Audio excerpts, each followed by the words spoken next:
Pues ahí lo tenéis, situación en el Partido Socialista, poca recriminación. Sí, electoralmente sí, está claro, ¿no? ¿Pero por qué? Vamos a ver, yo he leído bastantes trabajos españoles y extranjeros sobre los efectos electorales de los casos de corrupción. Y parece que se llega a alguna conclusión, que es, voy a ver si soy capaz de resumirla. Cuando la corrupción está clara, por ejemplo, urbanizar de mala manera y pagando coimas y demás, pero la idea que se recibe es, hombre, esto beneficia al pueblo. Entonces no hay castigo electoral.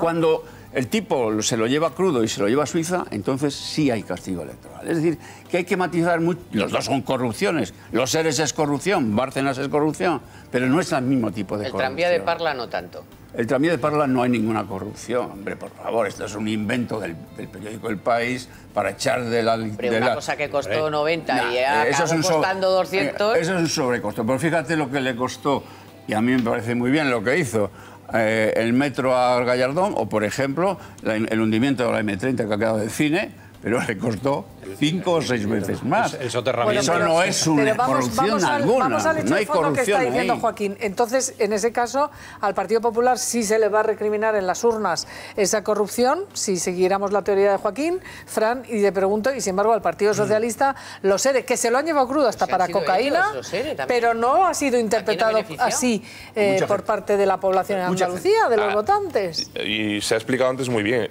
Cuando tienen protegido a dos personas, y además voy a poner un caso que es muy claro. El señor Chávez, el hijo del señor Chávez, montó una empresa que se dedicaba a asesorar a empresarios andaluces sobre cómo conseguir financiación de la Junta de Andalucía. Bueno, si eres el hijo de Chávez, pues sabes cómo conseguirla. Si eso se llama tráfico de influencias. Para empezar, además, claro, la consigues. No sé y la hija recibe, por un concurso, dicen que público, 40 millones de euros para no sé qué proyecto en las minas de Huelva, pues también hay que sospechar.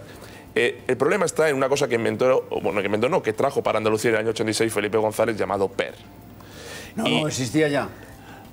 Pero con subvenciones... No, pero no me habléis del PER, habladme de los ERE y del Tribunal Supremo, que es lo que empieza hoy. Cuando tienes a una región bastante controlada... Pero que no hay precedentes, Fran, de que dos presidentes de una comunidad autónoma tengan que estén imputados, aunque ahora se ha cambiado eso, por corrupción en el Tribunal Supremo. Hay mucha gente... Que esto no tiene precedentes. Pero que hay mucha gente que sigue dependiendo, y se ha visto con la delegada que ya ha dimitido cuando pedía hacer campaña por el PSOE, cuando mucha gente ve que su trabajo, su dinero o su paga depende de lo que el organismo oficial que manda en ese momento decide, pues seguramente empieza a perdonar ciertas cosas. Y eso ha pasado cuando el mismo partido que tiene el escándalo de corrupción y el robo a parados y a jubilados más grande de la democracia mantiene el mismo número de escaños que hace 3 años, eso es por algo. Eso se llama clientelismo, en el año 96, claro, eso es por algo. Perdona, pero es que es importantísimo.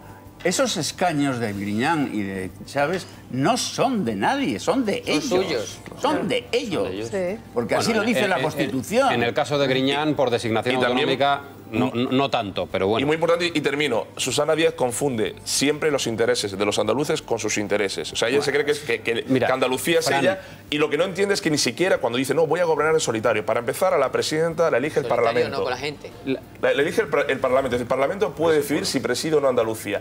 Lo que ha ganado ha sido su partido, las elecciones, pero ella no puede decir gobierno solitario, si lo decide el Parlamento andaluz.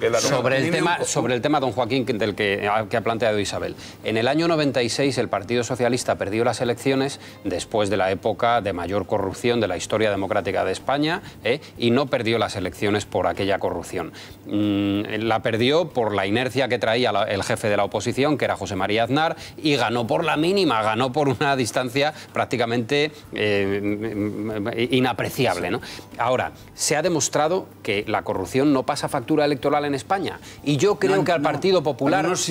Creo que al Partido Popular en las generales próximas tampoco le va a pasar factura. La factura se la va a pasar este país por todo lo demás de lo que estamos hablando. Estamos hablando de que no ha sabido construir el relato de lo que estaba haciendo, y sobre todo contrarrestar el relato que han hecho otros sobre lo que estaba haciendo el gobierno. Y dar algo más, más que la buena y cuidar gestión. Más a su electorado. Algo más Estamos que la de acuerdo. gestión, cuidar más a su electorado, cuidar más a las Víctor, clases medias, pero en Andalucía tú pones la televisión y no se habla de los ERES en ninguna cadena, en ninguna. Pero, Víctor, salvo en 13 Televisión. Cuando la política es mala, ni siquiera el mejor relato te salva. Cuando la política es mala y la gente percibe que no ha sido buena, ni siquiera el mejor de los relatos te salva. Hemos asistido y ha castigado en Andalucía, va a castigar en Valencia. Oye, pero me gustaría avanzar porque si hay corrupción realmente...